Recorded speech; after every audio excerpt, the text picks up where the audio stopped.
With leukemia, the white blood cells start to turn over at an uncontrolled rate and mutate, and so produce immature cells that aren't good for anything in the body.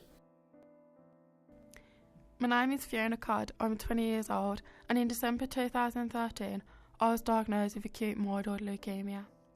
It all started with flu-like symptoms. I had a sore throat, a high temperature, and I was extremely tired.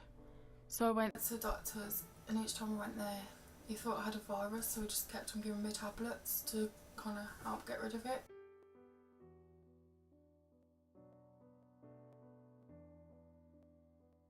Mum knew that something wasn't right because it's not like me to be so ill. So she kind of asked for a blood test. On the same day, I got a phone call from the doctors about my blood test results, and he told me to go straight to the hospital. I didn't know what was going on. I was just really scared because I hate hospitals as it is. And then I was just sitting in a room with my mum and dad, and then a doctor come in and he just sat down and just told me I had leukemia. Devastating to be told that your daughter's got leukemia. For any parent, it must be it's a very hard thing to swallow. Didn't know how to react at first, and then obviously when you get diagnosed, you have to go to the hospital, the doctors. It's just like being like you see in the TV on films, bring you into a room and tell you what's going to happen and things like that. And it's just a blur, really. It affects me in a big way because obviously I had, my life was put on pause, and I was at college at the time, and everything just had to stop.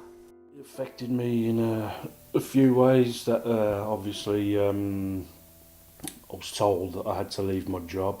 Obviously you can't work with that hanging over you, going through treatment and things for the past year. Psychologically affected me, so I had to get counselling. I was treated at the Queen Elizabeth Hospital, Birmingham. It was a good location as it's near the centre of Birmingham, so it was not that far away from my family and friends. Whilst I was on the ward, I met lots of friends. I also met Laura, who's a clinical nurse specialist and a representative of Teenage Cancer Trust. We have an 11-bedded unit up here in the young persons unit.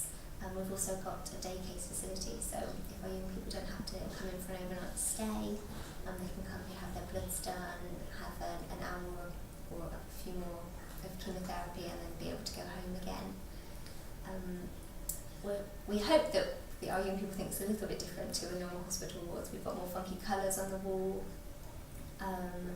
The beds have all got TVs which are free. They've all got Xboxes next to their beds, so they can watch DVDs and play games in the kitchen. It's just for our young people only, so they can bring in food from home. We've also got a study which the smart specialist teacher can use to help our young people with their education and their studying.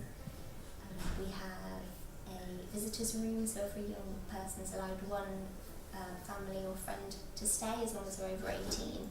So the visitors room is just an extra space for them if they want to come and have some quiet time. If they're stopping overnight, there's a shower and toilet facilities for them. There's also polite beds in there. On our unit here, when our young people come to us with a new cancer diagnosis, they're normally given chemotherapy, and this involves with our leukemia patients normally instead of having a line inserted either into their chest or into their arm, which they can keep in throughout their treatment, and we take bloods from this and give treatment down this. So they'll start their chemotherapy pretty quickly, because as soon as the leukemia is diagnosed, we want to start things as soon as possible because it can be quite a quick acting cancer. So they'll come in and start their treatment, and depending on what cancer it is, obviously there's lots of different types of chemotherapy that we give, but it can involve long hospital stays, and the chemotherapy is given sometimes over more than one day, so they stay in overnight, possibly kind of more, sometimes a week or so. And there's lots of side effects associated with the chemotherapy. It can make you can make our young people quite sick, feel quite nauseous. It can cause their hair to fall out. It can increase their risks of infection, so they're more prone to pick up coughs and colds, and these would be a lot more dangerous to them than it would be to a person without cancer. They could be life-threatening. My chemotherapy was horrible. I had 2 types, cytarabine and daunorubicin. I remember the first time they gave it to me and I just cried as soon as I seen it. All I could think about was the side effects, losing my hair, being sick, mood swings and everything else. I just dreaded it. Any age to get cancer is not great, but being a teenager kind of is even more so, in my opinion, kind of a rubbish time to kind of be diagnosed with cancer and have to go through this. And teenagers and young adults are at such different points kind of in their lives. And we, on the unit here, we have 16 up to 24, so some people still be at school, be living at home with mum and dad. At the other end is though you could have a young person with a young family of their own in work or kind of at university. So my role is to kind of find and meet these young people that are diagnosed with cancer. If it's here on the unit or at other places in the hospitals, if they're having surgery, if they're having radiotherapy,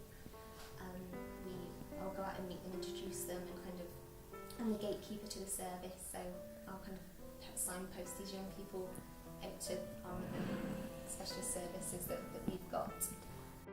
We've got youth support coordinators that organise kind of social events and activities both on and off-site or outside of the hospital. So while they're here, we do a breakfast morning, so we get all the young people together, try and get them socialising, meeting other young people with cancer. And off the unit, we kind of go out for dinner of an evening, go bowling, run residentials and conferences. So our young people have got a chance to meet other young people. We're looking to have Lisa as well, who's a specialist teacher. So she looks at all aspects of learning from GCSEs, A-levels, university, kind of CVs, employability. So she'll support our young people in any way they can. If they want help with their coursework or things like exam preparation, help with interview prep. She also liaises with the schools, the colleges and universities if our young people need help kind of talking to their schools and what's going on, and just kind of bridging a gap between us and their education. We also work with Click Sergeant, so any young person that's diagnosed with cancer is entitled to a £170 grant to use as they please. They're also able to help with any financial issues, any benefits, housing worries that these young people have. We've got charities that kind of enable us to do this. So the Teenage Cancer Trust is one of them, and they fund for some of these additional staff. So our youth support coordinators, they also provide kind of additional bits and pieces on the unit. So it's not your typical hospital unit. We try and make it as kind of close to home as we can, really. The support Teenage Cancer Trust gave me was great. They also gave my family support. They were very good. They offered me counselling and booklets, things to any advice that I wanted. They were always at the end of a phone or somebody to talk to, including financial support. As I was told, I had to leave my job, and then obviously psychologically that affected us as well. So yeah, but they were very good, really. Anything you need to ask them, they're always at the end of a phone for you. I had a psychologist and lots of nurses. They're all really young, so they all helped me, and I could talk to them about any problems that I had and anything that affected me. Thanks to the amazing work Teenage Cancer Trust have done, I'm delighted to say that I'm in remission. I was told in February, and it was literally like I had my life back all of a sudden. I could start to think about going back to university again. My hair started to grow back, and I feel relieved, and I feel better in myself. Teenage Cancer Trust continues to support me, my family and my education.